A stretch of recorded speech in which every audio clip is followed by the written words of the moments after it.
اسلامی السلام علیکم ورحمۃ اللہ وبرکاتہ۔ الحمد للہ الحنان المنان الذي خلق الانسان وعلمه البيان، والصلاة والسلام على رسوله سید الانس والجان وعلى آلہ واصحابہ ذوی الخیر والاحسان، اما بعد فأعوذ بالله من الشيطان الرجيم، بسم الله الرحمن الرحيم۔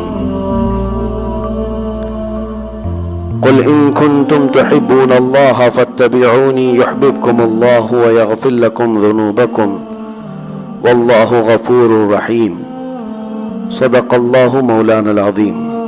بارگاہ رسالت معاب صلی اللہ علیہ وسلم میں درود پاک کا ہدیہ پیش کریں۔ اللہم صلی علی سیدنا و مولانا محمد معدن الجود والکرم وآلہ واصحابہ الکرام وابنہ الکریم وبارک وسلم صلاة دائمة سرمدا ابدا۔ عزیزان گرامی وقار، نبی کریم صلی اللہ تعالی علیہ وسلم کو اللہ تبارک و تعالی نے مبعوث فرمایا وہ عظیم دین دے کر کے جس کے اندر ساری چیزیں موجود ہیں۔ قرآن میں اللہ فرماتا ہے وَلَا رَطَبٍ وَلَا يَابِسٍ إِلَّا فِي كِتَابٍ مُبِينٍ، خشکی کی کوئی چیز یا تری کی کوئی چیز ایسی نہیں ہے جو قرآن میں بیان نہ کی گئی ہو۔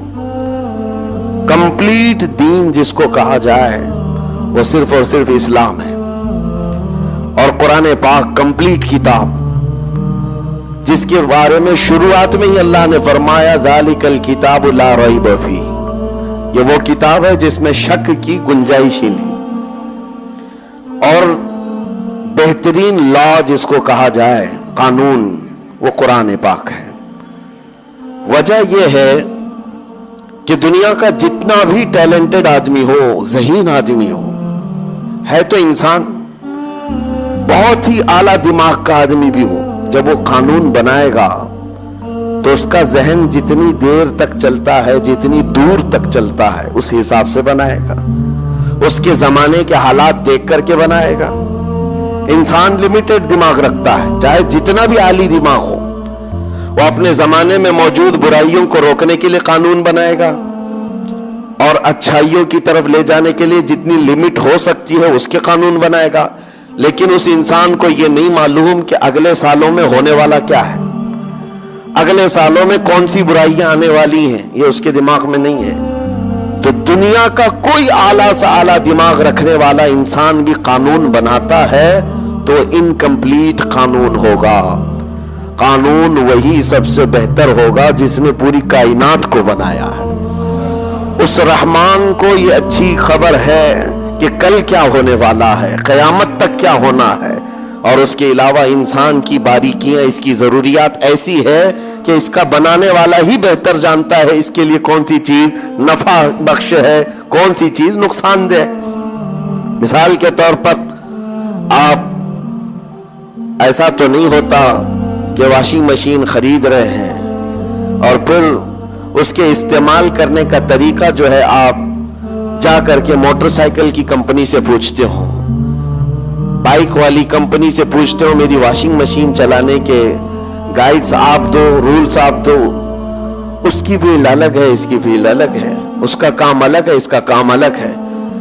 وہ اچھے سے آپ کو سمجھا کر کے بھیجے گا، جس نے واشنگ مشین بنائی ہے اسی سے جا کر کے آپ پوچھ لیں کہ اس کو چلانا کیسا ہے، اس کے اندر کیا کیا چیزیں ضروریات ہیں، کیا کیا لگتی ہیں، آپ اسی سے پوچھ لیں۔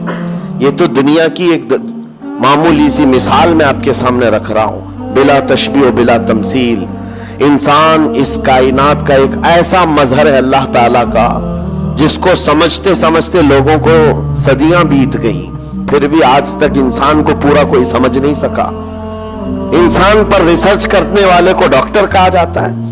آج جو ڈاکٹر ہیں وہ بھی تو محدود ہیں، پہلے جو ہے پورے ڈاکٹر ہوا کرتے تھے، فزیشین جو ہوا کرتے، ابھی تو صرف ایک پارٹ کا ڈاکٹر بنتا ہے، صرف دماغ کا ڈاکٹر الگ ہے، صرف ہارٹ کا ڈاکٹر الگ ہے، صرف رگوں کا ڈاکٹر الگ ہے، نیورو سرجن ہے، صرف کڈنی کا ڈاکٹر الگ ہے، صرف ہڈیوں کے الگ ہیں۔ مطلب یہ ہے کہ انسان کے ایک ایک پارٹ پر محنت کر کر کے وہ ڈاکٹر بنے لیکن پھر بھی کمپلیٹ نہیں ہے. اس کا مطلب یہ ہے کہ انسان کی ضروریات کو ایک آدمی سمجھ نہیں سکتا. اس کے لیے کیا کیا چیزیں ضرورت ہے اور کیا کیا نقصان دہ ہے، کئی لوگوں کے دماغ کو ملا کر کے سمجھنا پڑتا ہے انسان کی ایک طبیعت کو. اسی لیے میرے عزیزوں، انسان کی طبیعت کو سمجھنے کے لیے انسان سے نہیں پوچھا جائے گا بلکہ خالق انسان سے پوچھا جائے گا. رب ذوالجلال بہتر جانتا ہے اس کی ضروریات کیا ہیں، یہ کس طرح سے چل سکتا ہے. اسی لیے میں نے کہا ہے کہ قرآن پاک ایک کمپلیٹ کتاب ہے اور دین اسلام ایک کمپلیٹ دین ہے، اس لیے کہ یہ اس کا ہے جس نے خود انسان کو پیدا کیا ہے. اور اللہ رب العزت پوری کائنات کی تخلیق اور پورے انسانوں کی تخلیق وہ فرمایا ہے تو بہتر جانتا ہے اس کو کون سی چیز اچھی ہے. اب میں آپ کے سامنے رکھتا ہوں قرآن کیا کہتا ہے. قرآن سب سے پہلی چیز تو یہ کہتا ہے کہ تم میرے رسول کے پیچھے چلو. یہ ایک راستہ بتا دیا گیا کہ اگر تمہیں ڈائریکٹ کوئی چیز نہیں سمجھ میں آ رہی ہے تو رسول کو کیوں بھیجا گیا ہے کہ ان کا اٹھنا بیٹھنا چلنا پھرنا، ان کے بات کرنا، ان کے تمام اخلاق و کردار کو دیکھو اور اس راستے پر چل پڑو. یہ آسان ہے، ان کے پیچھے چلو. اور ان سے منہ پھیرو گے تو بڑے نقصان اٹھاؤ گے. قرآن پاک میں رب تعالیٰ فرماتا ہے فَلْيَحْذَرِ الَّذِينَ يُخَالِفُونَ عَنْ أَمْرِهِ أَن تُصِيبَهُمْ فِتْنَةٌ أَوْ يُصِيبَهُمْ عَذَابٌ أَلِيمٌ.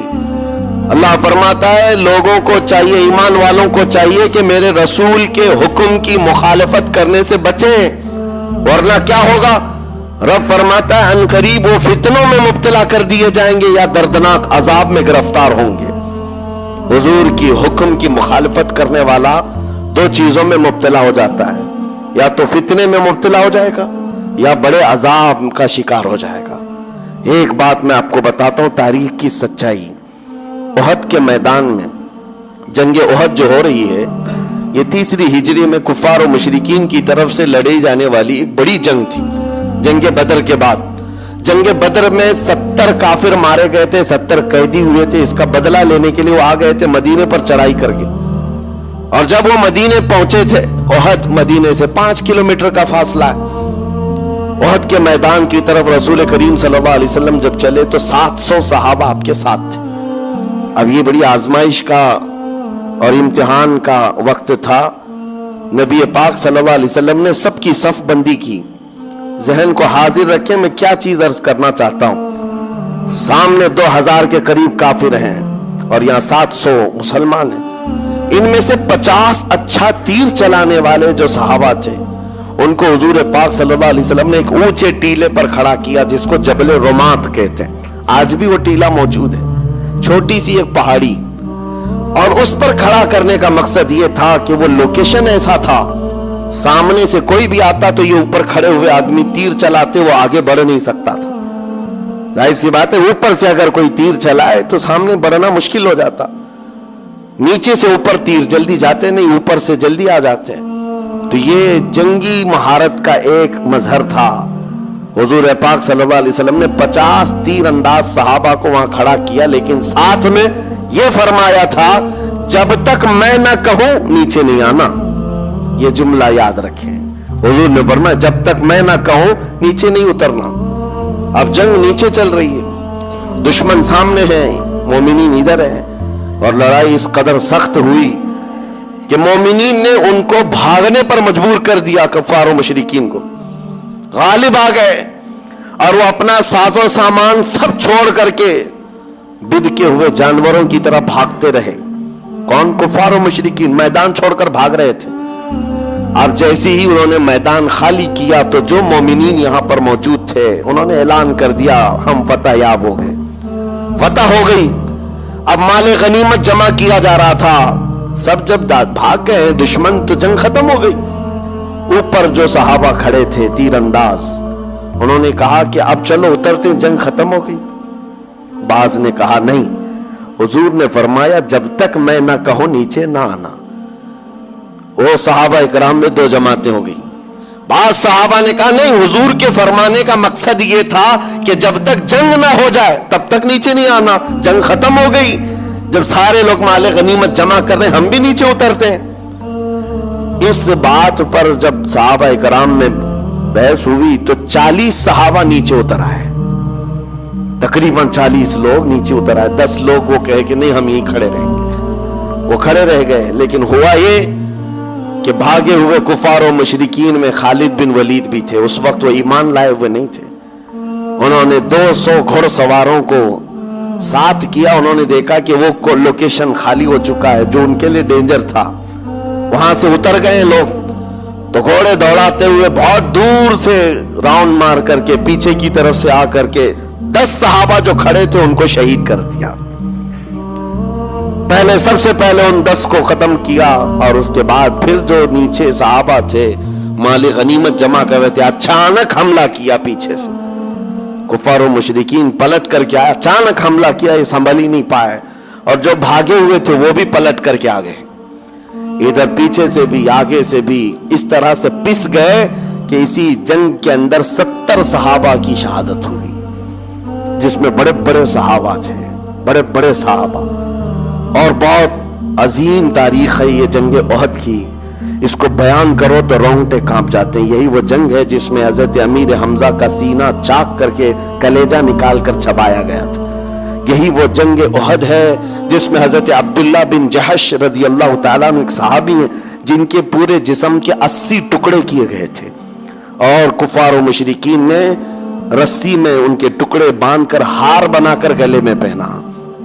حضرت انس بن نزیر ایک صحابی ہیں جن کو پورا ایسا رگڑ دیا گیا تھا، مسلح کر دیا گیا تھا، سوائے ایک انگلی کے ان کے جسم میں کوئی چیز باقی نہیں تھی۔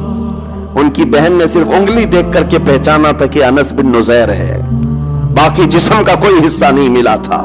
یہی وہ جنگ ہے جس میں سعد ابن ربی جن کے پیٹ کو پھاڑ دیا گیا تھا، 12 نیزے مار لگے تھے۔ یہی وہ جنگ ہے جس میں حضرت حنظلہ جن کی شادی آج ہی ہوئی تھی، ایک رات پہلے شادی ہوئی تھی، اور دولہا اسی جنگ میں شہید ہوا تھا۔ یہ وہ جنگ ہے جس میں بڑے بڑے صحابہ شہید ہوئے، بڑے بڑے صحابہ شہید ہوئے۔ لیکن سب سے بڑی بات تو یہ ہے کہ یہاں تک کفار و مشرکین کے ہاتھ پہنچ گئے کہ نبی پاک صلی اللہ علیہ وسلم کے قریب آ گئے۔